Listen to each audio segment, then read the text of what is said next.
Good morning, friends. It's great to join you here this morning on this Wednesday morning in Lent as we're starting the journey. Or as Jack, I think, said, it's already 10% past this time of reflection.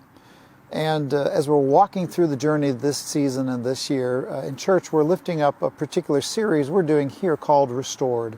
And that talks about how we deal with the mess in our lives, whether it's spiritual mess in our lives, whether it's just the daily mess that we have to face and deal with every day, or our own heart and soul there and what's going on within us there. And as we address and talk about dealing with the mess in our lives, one of the big fears that for many of us can be in dealing with our mess is that fear of facing it alone.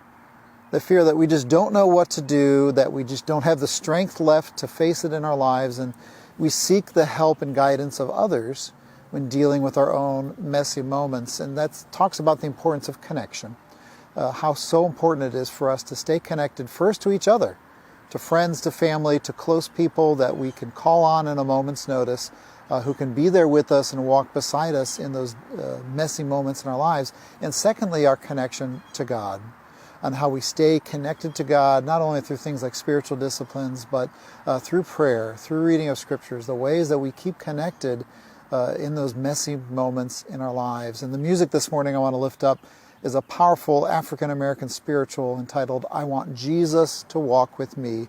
The spiritual itself has a lot of unknown about its origins and where it actually came from, but at its heart, it's a song of lament. It's a song that lifts up Jesus who walks beside those who suffer, helping us to endure our pain, helping us to get through our sorrow, because we know that Christ is present with us in that journey. In particular, the second verse, I think, is so powerful for me. It talks about, "In my trials, Lord, walk with me." And you can substitute mess for trials if you want. "In my mess, Lord, walk with me. When my heart is almost breaking, Lord, I want Jesus to walk with me." It's arranged by Moses Hogan, and it's sung by just a very talented soloist by the name of Noah Tenor. And it's accompanied by the Adventist Vocal Ensemble from London.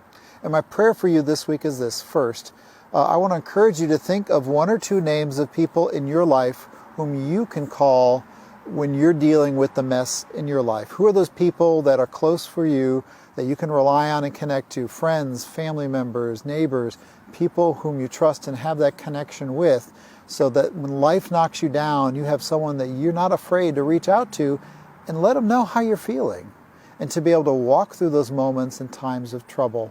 Now, if you don't have a name that comes to mind, we want to invite you to reach out to us here at Anona.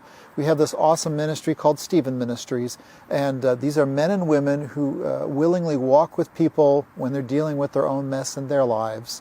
And it's a powerful place to have that kind of connection if you're struggling to find that. So I want to invite you to reach out to us and let us know if that's something that you need right now in your life. Secondly, I want to invite you to take this to God in prayer.